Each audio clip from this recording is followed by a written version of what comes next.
ক্ষোভে ফেটে পড়লেন অভিনেতা রাহুল মজুমদার। দীর্ঘ 10 বছরের কেরিয়ারে এমন হয়নি, এবার বেছে কাজ নেব। কি হলো শুটিং সেটে, হঠাৎ এমন কথা কেন বললেন অভিনেতা রাহুল মজুমদার? সম্প্রতি অনুরাগের ছোঁয়া ধারাবাহিকে আদিত্য চরিত্রটি ধীরে ধীরে জনপ্রিয় হয়ে উঠেছে দর্শক মহলে। আদিত্য চরিত্রে অভিনেতা রাহুল মজুমদারের অভিনয় দর্শকের মনে জায়গা করে নিয়েছে। অভিনেতার বিপরীতে রয়েছেন অভিনেত্রী স্বস্তিকা ঘোষ। আদিত্য ও সুদীপার রসায়ন এক কথায় অনবদ্য। টিআরপি তালিকায় ধীরে ধীরে জায়গা করে নিচ্ছিল ধারাবাহিকটি।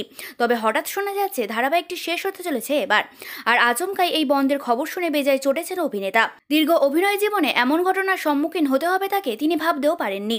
অভিনেতা জানিয়েছেন, খুব মন খারাপ আমার। গতকাল এই খবরটা শোনার পর বাড়িতে এসে বসে আছি। আমায় বলা হয়েছিল ধারাবাহিকটি এখনো অনেক দিন পর্যন্ত চলবে। অনেক ভালো কাজ ছেড়ে দিয়ে তাই রাজি হয়েছিলাম। শুক্রবার শুট করতে এসেছি, সকাল 10টায় আমাদের জানানো হলো শেষ হচ্ছে ধারাবাহিকটি। 3 মাসের মধ্যেই যে বন্ধ করে দেওয়া হবে ভাবতে পারিনি। কেন তাহলে নতুন করে ধারাবাহিকের গল্প শুরু হলো বা আমাদের নেওয়া হলো? এর আগে কোনো ধারাবাহিকের ক্ষেত্রেই আমার এমন কোনো ঘটনা ঘটেনি, তাই এখনও মেনে নিতে বেশ অসুবিধা হচ্ছে। তবে এবার বেছে কাজ নেব। সূত্রের খবর, অনুরাগের ছোঁয়ার জায়গায় আসতে চলেছে নতুন ধারাবাহিক। মিলন হবে কতদিনে?